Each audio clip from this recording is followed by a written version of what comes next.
I was hanging out with some friends last night, and I discovered that our conversations about Popper got someone to read the book, The Myth of the Framework. Really? And he actually listened to the audiobook version, because I guess it's on Audible. Said he didn't like it that much. Oh, so I guess, what the hell?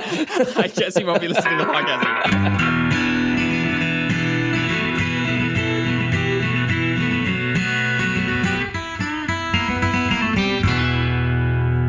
Things, man.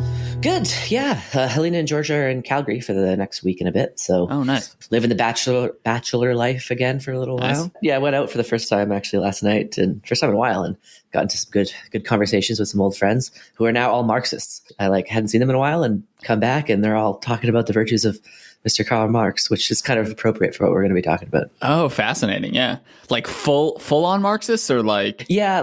So I asked my one friend, Sam, and he said that he strongly believes in that all history can be viewed through the lens of class conflict, right, which is a rather Marxist take. Yeah. Well, of course it can be. The question is like ought to be. Right? That's what I said. I was like, there's many different lenses one can take on history, and that's a lens, but it's not the only lens.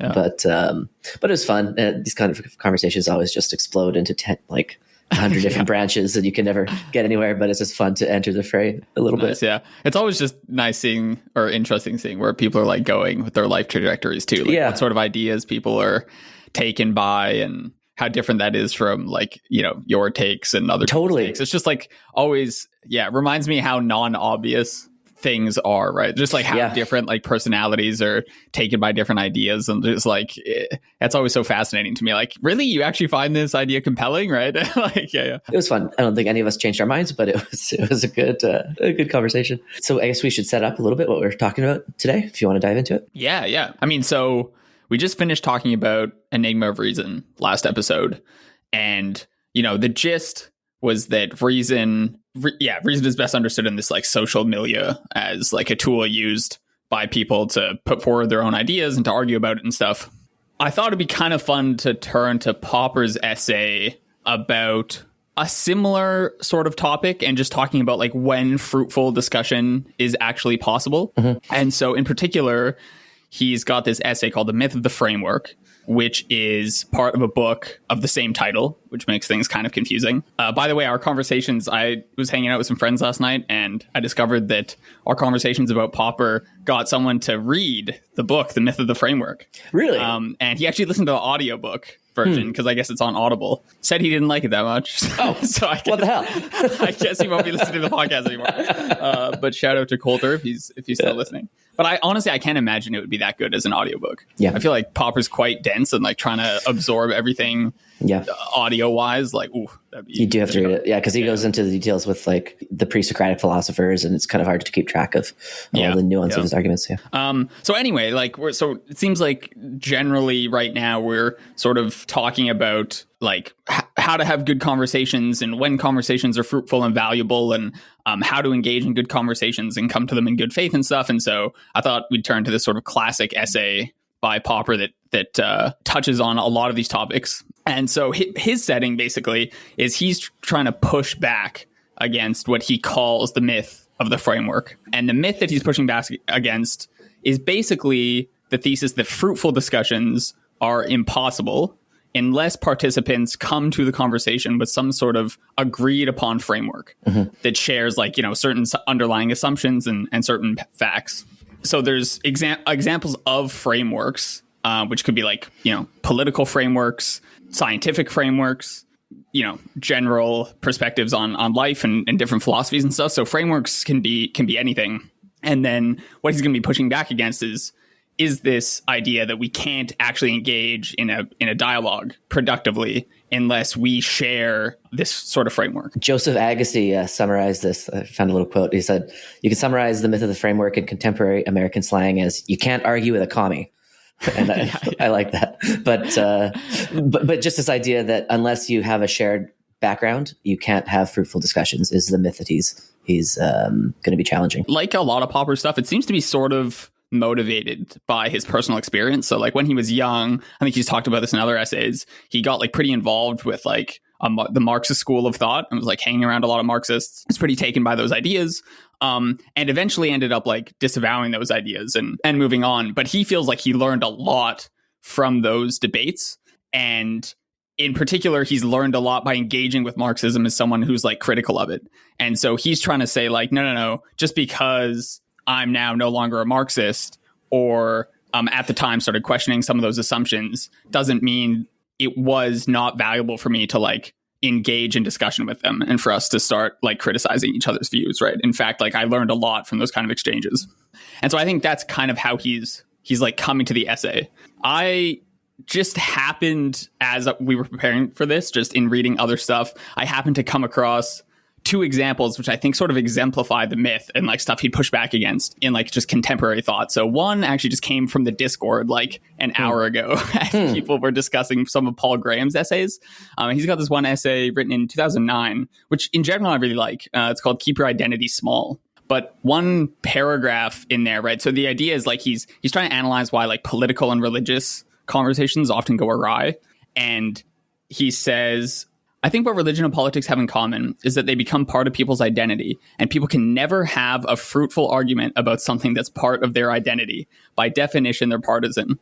So he even uses the word fruitful, right? So this is the exact same wording that Popper's trying to push back against. And so, you know, what Paul Graham's saying here is like, if you've adopted a religious or political like identity, if you call yourself a Marxist or an Austrian economist or a libertarian, whatever, or a Christian or a Muslim, whatever, now you cannot have a fruitful dialogue with people who like call themselves something else. And underlying this is because now you just think about the world in such completely different ways. There's no way to have a realistic conversation about it that's going to be productive. And so his advice is just like, never make these part of your identity. And so there's an interesting separate conversation to have about to what extent that's actual feasible advice. Like, I'm not sure you can go around telling people to just like not bring things on to their identity, because that just seems like a pretty natural human state of affairs. But anyway, that's sort of a separate combo to have. The other example comes from Jon Haidt's recent Atlantic article. And he's talking about basically why everything's gone to shit. Like sort of, it's talking about social media, and that seems to be his hobby horse these days. But he's trying to analogize like our current social situation to the Tower of Babel, right? Where like humans, we all shared one language and one framework of understanding. And then God said, God damn these hubristic humans who are trying to build this giant tower. I'm going to scatter them to the winds and create all these different languages so that they can no longer understand each other. And he says the story of Babel is the best metaphor I have for what happened to Americas in the 2010s, and for the fractured country we now inhabit. Something went terribly wrong very suddenly. We are disoriented, unable to speak the same language or recognize the same truth. We are cut off from one another and from the past. So underlying this sentiment, again, I think, is this fact that like now in the Tower of Babel, it's like literal languages. Those would be the frameworks. But he's saying these are like, you know, political languages were divided into like red and blue America. And because of that, now we can like no longer understand one another. And there's like, there's no common ground we can find. We can't have any discussions because we're just busy yelling at each other on social media. And again, there's like a broader conversation to have about the effects of social media and stuff. But I think this idea, even if it's not stated explicitly, that like we can't have fruitful conversation if we're not sort of on the same page, if we don't share certain axioms at the beginning, that a conversation is just basically going to be impossible. And so anyway, as always, Popper is still timely. This is like, I don't know when he wrote this essay, but probably sometime in the 70s or 80s. And so, 40 years, 50 years later, I think it's still worth diving in and exploring a bit. Yeah, nice. So maybe I'll just add a bit of structural information about the essay. So the essay comes in 16 parts, and he discusses the myth of the framework, but in general, the essay is like a full frontal assault against relativism, relativism of all kinds. So just for the audience, relativism is the idea that you can't really have objectively true or false statements. Statements can only ever be judged relative to some cultural or arbitrary standard. So everything is relative to standards. And I first encountered relativism and the conversation around relativism through Sam Harris's work in The Moral Landscape, when after 2001, he was engaging in some conversations with anthropologists about the Taliban's treatment of women, where certain cultural anthropologists would say that there's no way to judge cultural practices that say put women into cloth bags and plus 40 degree temperatures or mutilate their genitals because that's just their culture. And they have their own notions of right and wrong. And we in the West have our notions of right and wrong, and we can't bring our Western standards to bear. We can't use our Western standards to judge the cultural practices of another group of people. And so what Popper says is underlying relativism is this myth of the framework. So in the essay, he's going to discuss both linguistic relativism, cultural relativism, moral relativism being the notion that right and wrong are only ever culturally specific. And he's going to do so by attacking something deeper, which is, like you said, the myth of the framework. And I think that this essay is just filled, like chock filled with really great quotes. So I'm going to be quoting quite a lot. Yeah. But it might be good to just start going through it. I don't know if we're going to hit all 16 parts, but we'll definitely try to cover the territory. And maybe we should start just by his response. So like you said, maybe I'll just repeat what the myth of the framework is. I'll just quote him verbatim. So he says, the myth of the framework is the following. A rational or fruitful discussion is impossible unless participants share a common framework of basic assumptions, or at least until they have agreed upon such a framework for the purpose of discussion. And then he says the following. As I formulated it here, the myth sounds like a sober statement or like a sensible warning to which we ought to pay attention in order to further rational discussion.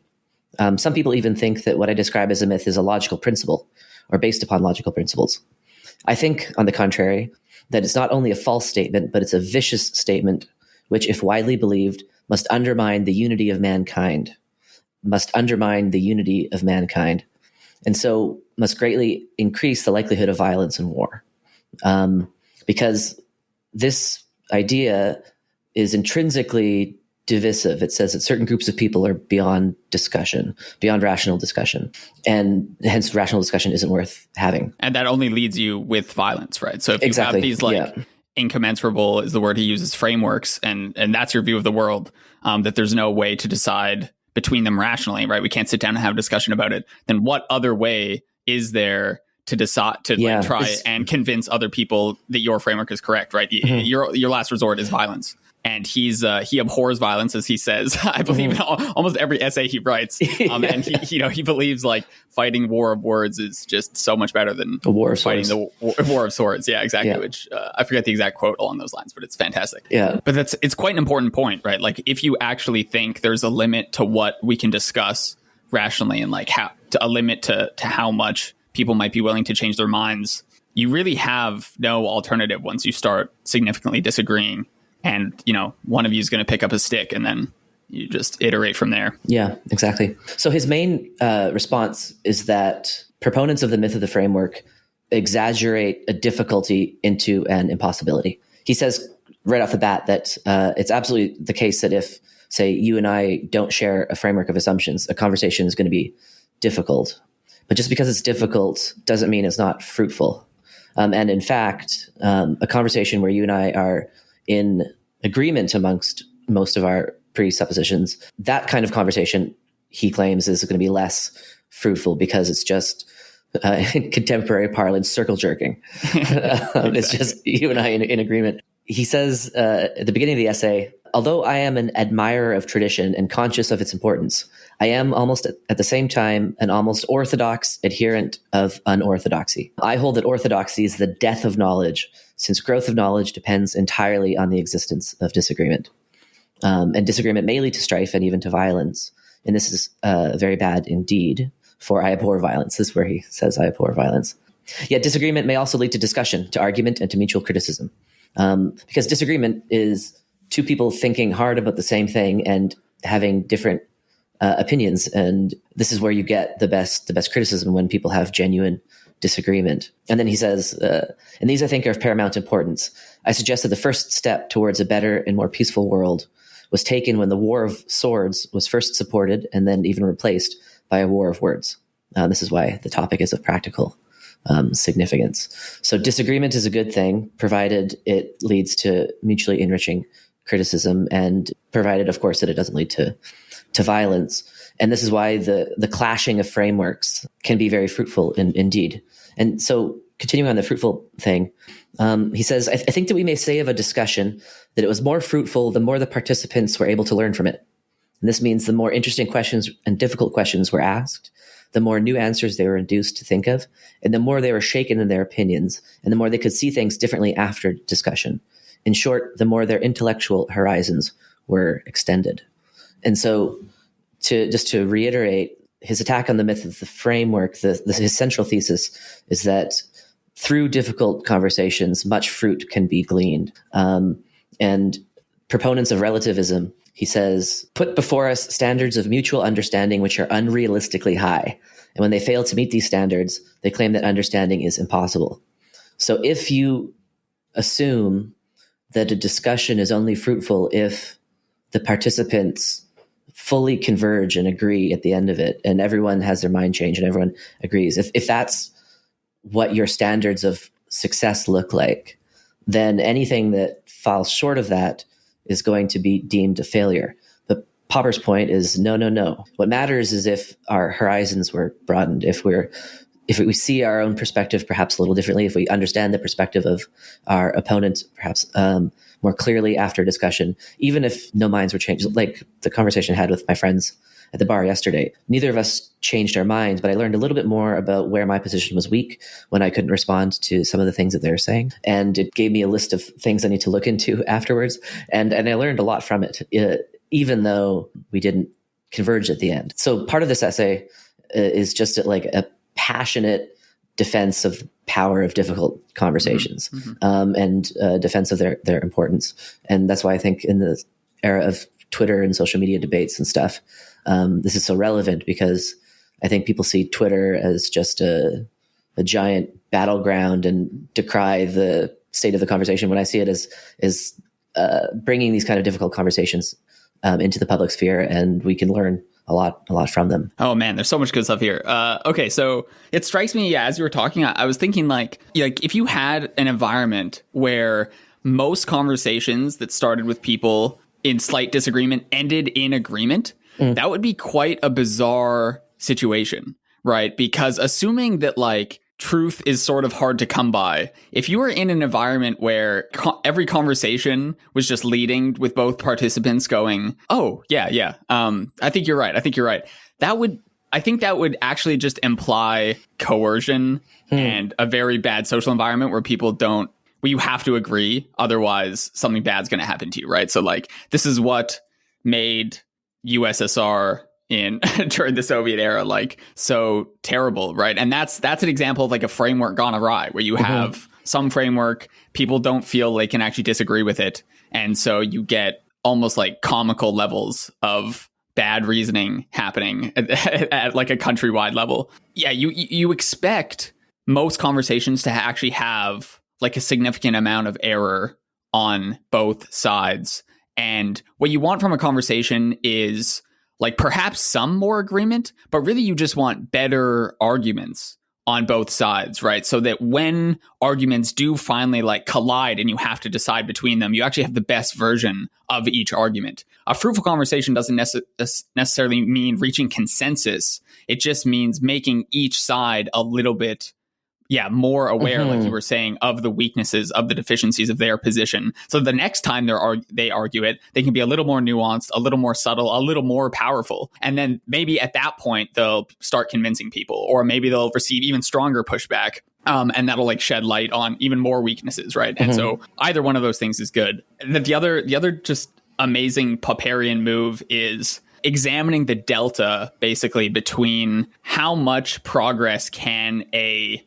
conversation make if one, the participants are like already in agreement, and two, if they're not. And so realizing that actually if people are not in agreement, that means there's much more room for the conversation to grow, right? There's much more progress to be made during that conversation, because there's like clarity to be found, there's better arguments to be had, there's more debating, more criticism to be had. Whereas like if you start almost already like sharing basic principles and axioms, then there's actually not that far for you to go, right? Like you've already placed a limit on the ability of the conversation to grow, right? Like just looking at a conversation that way is like the delta between like how, like where you are now and like where you could possibly be at the end of the conversation is like such a classic Popperian move. Like, and he says that people have to unlearn something which is taught in like debate society, that the goal of a difficult conversation is to win.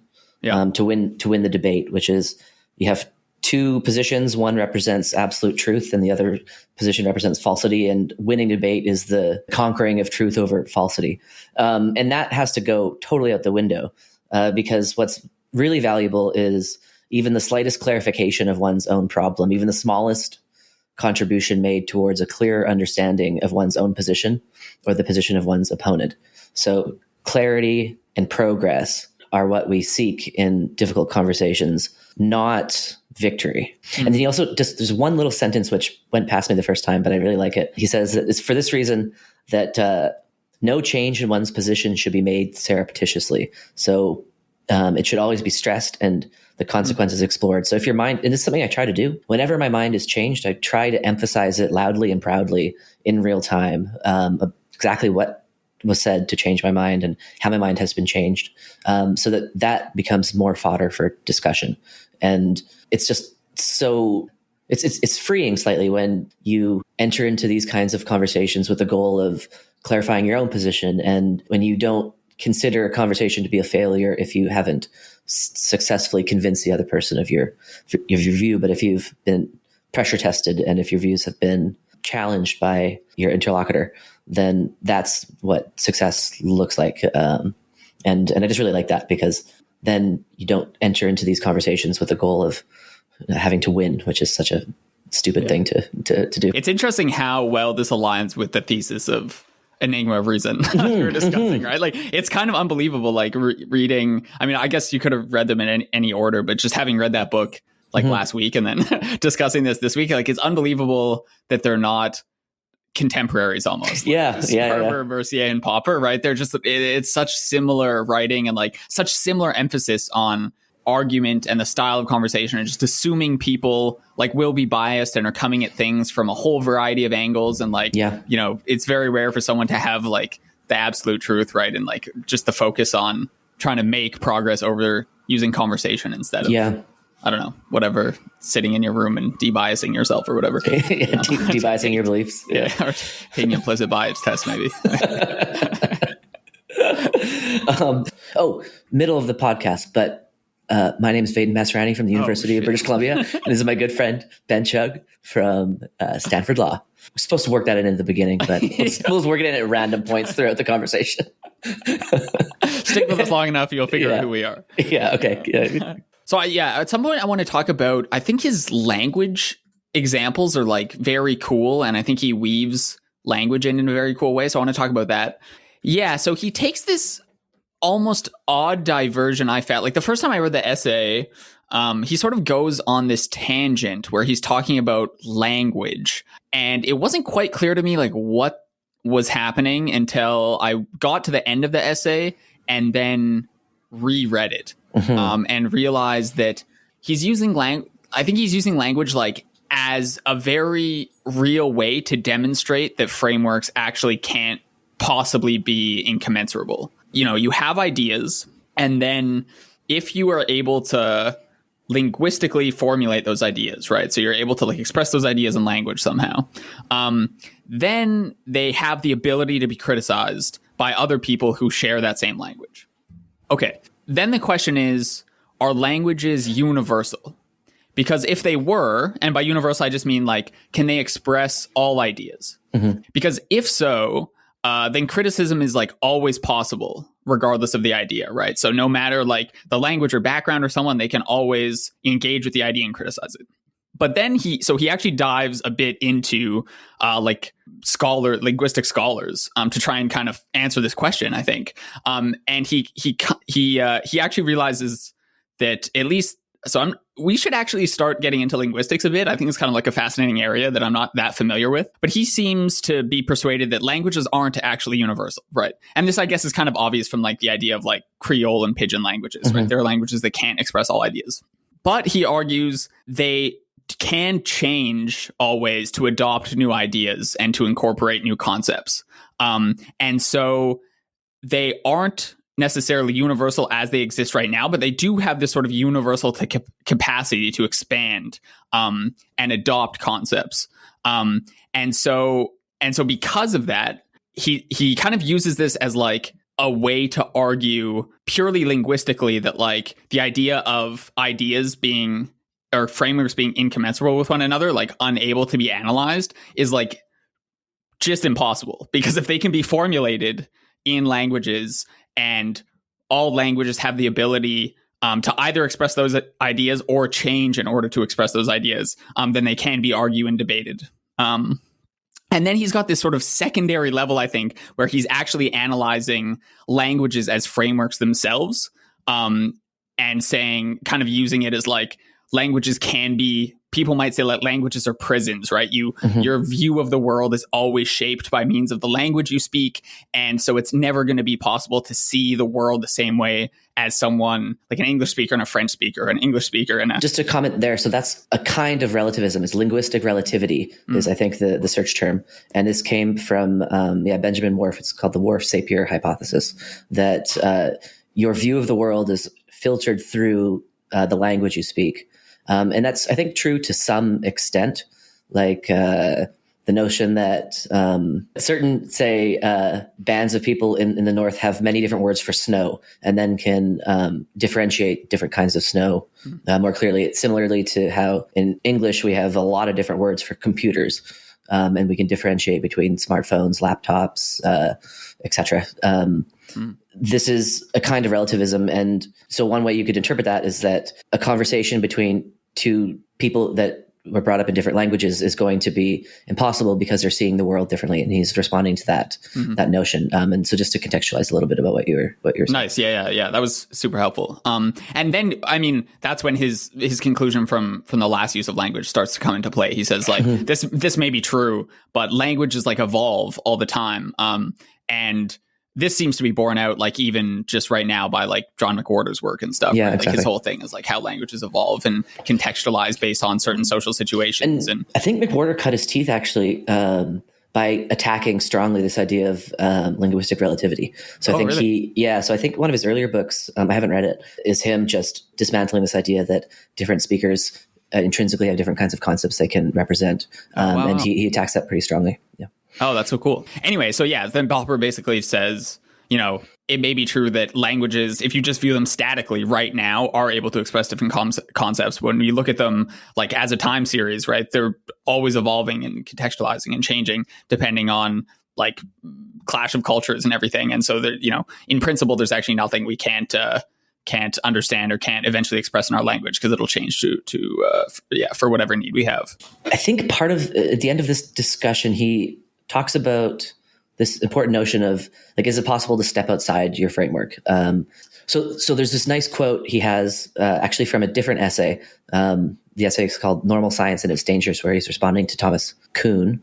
And this is in relation to the question, can we escape our framework? Can we break out of it? And what he says is that although we're always imprisoned by a framework, a linguistic framework or a ideological one, at any stage we can break out of this framework into a much more roomy framework, a bigger, more expansive one.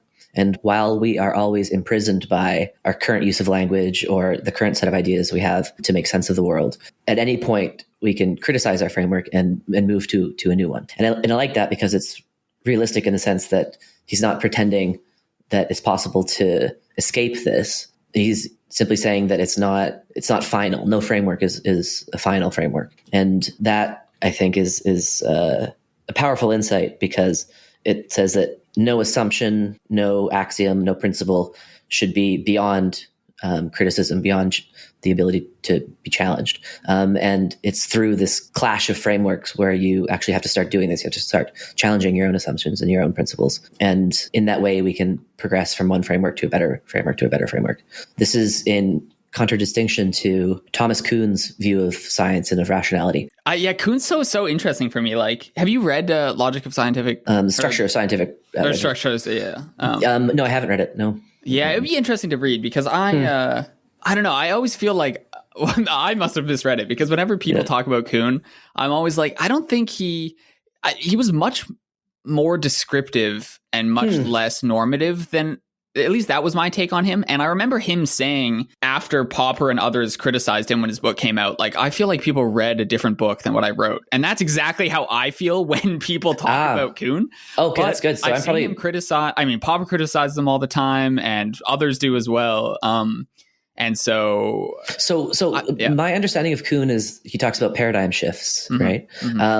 But perhaps I'm not appreciating a lot of the nuance of his argument. Yeah, so it's been a while since I read it, so it might be fun to dive into to some point. But I took his thesis to be mostly descriptive, right? Saying like, there are sort of these periods. So he definitely breaks science into periods which he calls normal science. And then it's like a paradigm shift where there's a revolution or something, right? So, and he calls work in normal science like people mostly just like incrementally filling in gaps of like whatever the current main theory is, right? Yeah. And then someone comes along and sort of revolutionizes the theory. And the classic examples, right, are like Galileo or Copernicus or Einstein, right, where you completely kind of change the framework and then you revert, and then there's some turmoil for a while where people are like debating and discussing the framework. Is this right? Is this not? And then a consensus sort of takes over, right? Say the revolution sort of succeeded, right? So now there's a bunch of Einsteinians wandering around, and then for a while, some indeterminate amount of time after that, people are sort of filling in the gaps of general relativity, and we're trying to figure out now how it fits in with quantum mechanics. And that's kind of what he called normal science, where the paradigm itself is less up for debate. And then something like maybe string theory comes along, and then you're in another sort of turbulent period, and maybe we're still in that turbulent period right now. So anyway, so people criticize him typically as being basically being a relativist, saying what is happening is not that science is actually progressing, right? So when these revolutions happen, it's not that we're actually getting nearer to the truth or that we're discovering better theories. What's happening is simply like it's power games, right? So someone has come along and proposed a theory, and then there's some politics, and people yell at each other, and some people die, and basically there's power moves made, and then they force everyone to adopt a certain this new paradigm, right? It has nothing to do with the truth. It just, and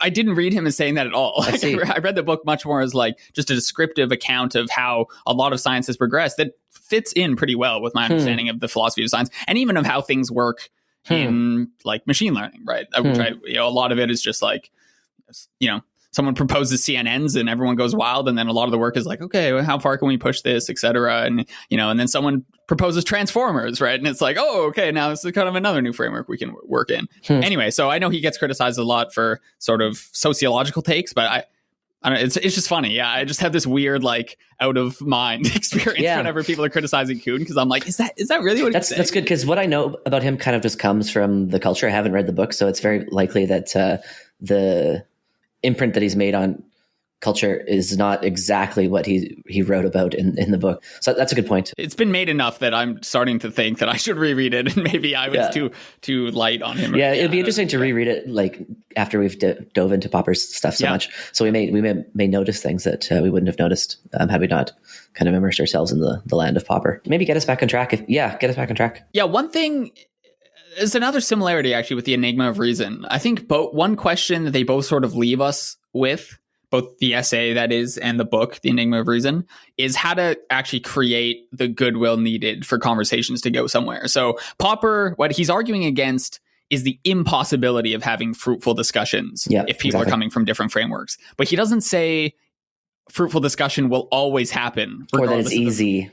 Or it's easy, right? So he quote, "My thesis is that logic neither underpins the myth of the framework nor its denial, but that we can try to learn from each other. Whether we succeed or fail will depend largely on our goodwill, and to some extent also on our historical situation and on our problem situation," right? So we do need to make progress.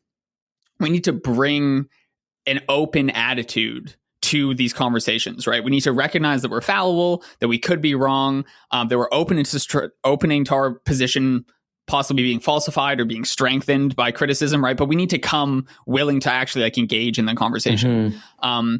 And so the question is like, what kinds of discussions and sort of relationships kind of create this goodwill or enable this goodwill to happen? And for that, I feel like there is a bit of a tension in his work, because it might be the case that like the delta we were saying earlier is largest between participants in a conversation who come from like very different backgrounds. But it's also harder for those kind of participants typically, especially if the backgrounds we're talking about are like political or something in nature, to actually come like bring goodwill to the conversation. So like personally, I find the people I'm sort of like less biased against or like more have a higher ability to learn from are people where I agree with them a lot on certain issues and then we disagree, and I know they're friendly, I know they have good intentions, right? Like you or I, like we agree on a lot, and then where we disagree, I know that it's in good faith, right? And it's like, in service of the truth, and we may disagree on other things, but we both agree on that. And I'm not trying to prove things to you, like, all this stuff. So anyway, so that's like, I don't want to say that's a weakness of the essay, but it leaves that question needs to still be answered. And he makes an interesting observation that frameworks aren't only intellectual, they can also be a sociological and a psychological phenomenon. So frameworks can bind people together in a similar way to, say, how a church or a political or artistic creed or an ideology can. And this is where you get the messiness coming in, where a conversation between, say, an atheist and a Muslim may be challenging because the identity aspect of both of these two beliefs is in play. And to have your framework challenged is to kind of have your social structure challenged. And this is simply an important point to acknowledge, because it is one of the things which makes these kinds of conversations difficult. And there's no getting around, like, because you and I both have a shared interest in, say, pursuing truth. Because we share that, it's easier to make progress. But if we didn't have that in common, we would still, I think, be able to fruitfully learn from a conversation, but it would be more challenging. And so it's just another aspect of the mental frameworks which needs to be recognized, that they are social adhesive in some sense between people. Yeah. And so, I know I opened up the conversation with the examples of like Jon Haidt and Paul Graham, but I think that, the charitable reading of what they're saying is like, especially for Jonathan Haidt, like what he's saying is social media is sort of eroding the trust and making it harder to come to the conversation, the arena of conversation, with like the goodwill necessary to like get further in the first place.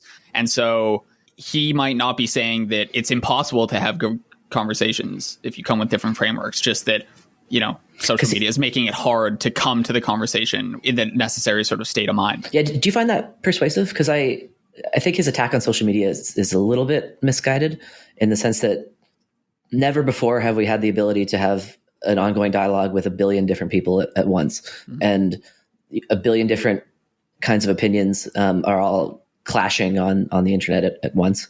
And this is going to be damn well challenging. But I think Haidt has this assumption that conversation is much easier in the past, when I simply don't think that's the case. And I'm curious, do you find his attack on social media persuasive? To some extent. So I agree. So I think this is one of the things that changed my mind in our first conversation about social media, when you pointed out that all these criticisms, or a lot of them, rest on the assumption that there was, I think I used the phrase like epistemological shattering or something. Yeah. You were like, that implies something was together, like it was unshattered in the past, where there was some like true information was being shared like manna from heaven, right? This is not what the past was. We just couldn't see disagreements as readily. And so I think that is a mistake that's being made in a lot of this discourse with regards to like social media, mental health and stuff. I'm pretty agnostic there, because it seems like pretty early days in a lot of those studies, right? And a lot of them have to be, by their very nature of the questions they're asking, they have to be like long-term studies, right? About like outcomes of teens when they're in their 20s and stuff like that. And so we just have, unfortunately, to like wait a bit, I think, to see how a lot of that resolves itself and where the p-values start falling. But I just like anecdotally, I find social media is more effective for me when I'm not like engaging in political debates, but more just using it as like information disaggregation. So I'm quite careful with who I follow on, say, Twitter, right? And so even if I like tend to like someone, but they're posting like mostly political stuff, I like, either mute or like don't follow them. And I find mostly it's best in terms of like people I sort of already like, I like their takes, or I like respect them, and I just like see what they're sharing, and then I take that offline and sort of read it and think about it myself. But I think, and then the sort of conversations I engage in on there, just like mostly for fun, but are less, not usually very serious. And I do think it's not a great place to have productive political conversations.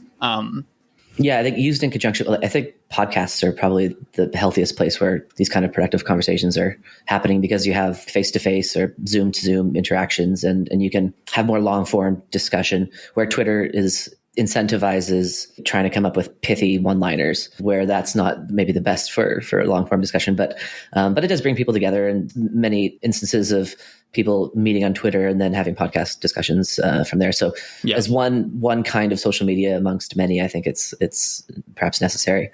Just trying to see if there's anything else I want to hit. But he has a nice discussion in the middle about culture clash and how our Western civilization and what he calls the Greek miracle, so the rise of philosophy, art, and science in when was that, around 1000 BC? That kind of is a result of civilizations coming into contact with one another. And culture clash, civilization clash is a framework clash. And he gives the example from Xenophanes, where Xenophanes says that the Ethiopians, if they were to draw their gods, the gods would be black. If horses were to draw their gods, the gods would be in the shape of a horse.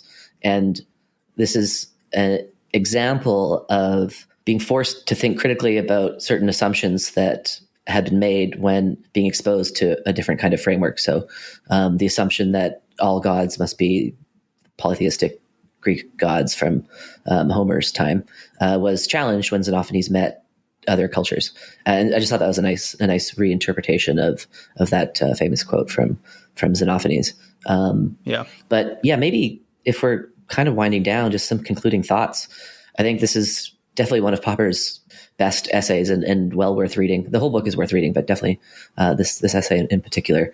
And I don't think we've fully done it justice. In a lot of the quotes that we may have read will have gone by quickly. And so it's worth the listener, I think, spending some time with this essay, because there's a lot to glean from it. Yeah. My favorite takeaway, just personally, is to just try and remember when you're having conversations that the goal of the conversation is not necessarily consensus or agreement by the end, but you should feel like it was success if you felt challenged and had to strengthen your own your own side of the conversation.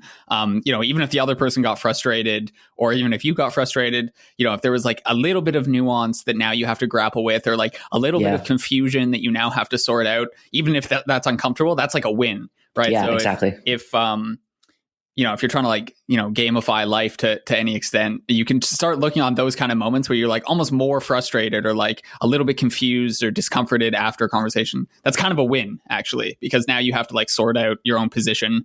Not everything's about, you're not just going to converge on truth after every disagreement, which sometimes it's easy to forget that. And you're like, why can't people just fucking agree with me? So that was helpful for me. Actually, as I was prepping for this, I was also listening to Glenn Lowry's most recent podcast conversation with Brianna Joel. Yeah, I heard that one. Yeah, did you listen to that one? So, that was talk about different frameworks, right? It's a perfect example of the clash of frameworks. But there was one issue that she brought up. There was canceling student debt in the US, which is kind of, a hot topic. I'm generally quite against that move, for probably reasons that aren't worth going into, but just the median taxpayer is less well off than the people who went to college. So asking them to subsidize people's choices of going to expensive elite schools and getting liberal arts degrees seems like a bad idea. But she made me think by, she's in favor of it. She's a far left progressive Bernie Sanders type, just for the audience. Yeah, exactly. And I mean, she brought up the point that for many years, there was this incentivization largely coming out of the government that people should go to school because it's the right thing to do. They'll have a lot of job prospects after, it's the American, it's kind of the American way, and things will be much easier after you go to school. And, it turned out that that's not necessarily true. People, especially depending on the kind of degree, right? People go and they take on huge amounts of debt, and then for some of them, they went to school, spent many hundreds of thousands of dollars, and then got trapped in the 2008 financial crisis or whatever. Yeah.